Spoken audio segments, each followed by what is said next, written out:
G'day, I'm David G. Sheshnag Yoga Center. What on earth is Kundalini? I got psychologically analysed the other day, and I didn't know what to say in one regards, because he said, "Oh, you're seeing a psychologist. What does he have to say?" I said, "Well, my psychologist says that I have certain traits that are displayed as schizotypal personality disorders, but I don't actually have all of one category according to the psychiatric analysis and the construct that you guys box people into. So I can't be boxed into one of the 3 or 4 main categories that you guys diagnose people in." He said, "What does that mean?" I said, "Well, I experienced spiritual illumination in 1998. He said, "What does that mean?" I said, "Well, there's an experience that's documented throughout the planet, and the evidence is there throughout every philosophy and religion on the planet. The goal of human existence is to merge with a divine consciousness that's in a unified state that's all pervading and everywhere all at once." He said, "Really? Tell me more." I said, "Well, there's experiences like coincidences that some people see, but I don't believe in coincidence because everything's connected." He said, "Oh, tell me more." I said, "Well, when I experience spiritual law of the deepest truth, I get these cold chills. It's like goosebumps, but it's not, because it only happens when I think about really deep spiritual stuff, or someone else is saying something that I think, oh, is that true? And then I get this feeling throughout my whole body." He said, "Really?" I said, "Yeah." He said, "It's like when I went to the sauna the other day, and then I thought about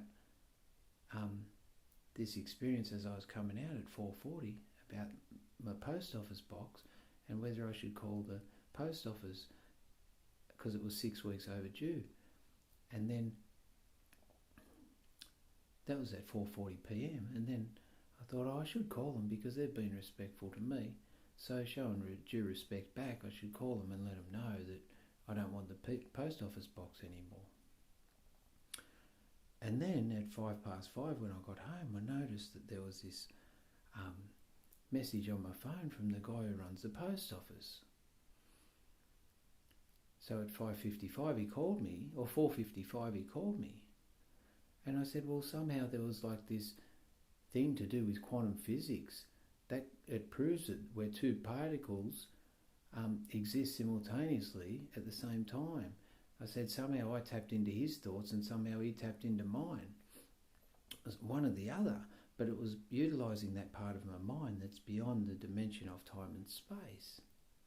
He said, "Oh, really?" I said, "Yeah, but you can't understand it. You can't possibly comprehend it because you are educated in a dualistic perspective according to teachers like Nietzsche and Descartes and Freud. The only person that came close in the Western view was Carl Gustav Jung, and he's done a talk on the experience of Kundalini and the significance of Kundalini."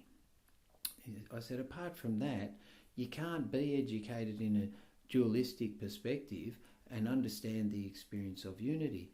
If I was in India, I'd be understood because the knowledge there's really profound around spiritual illumination and enlightenment. But in this country, there's no model to understand the experience of unity, and everyone that experiences it, or the majority of them, they end up going into psychiatric wards and being medicated because their understanding and perspective of life is not understood according to the current model of psychological analysis. After about 10 minutes of explaining this, he just got so tired that he said, "You're right, I can't comprehend it. Thank you for your time." And then he kicked me out the door real abruptly. So there you go. I just wanted to share that I've done another video on undiagnosable, but I just wanted to share my recent psychological analysis and how if you have experienced a Kundalini awakening in the Western world, then it's very hard to be diagnosed because the model doesn't allow for it, and people that diagnose you aren't educated in the experience of spiritual illumination. Om Namah Shivaya, Om David G. Sheshnag Yoga Center. Peace.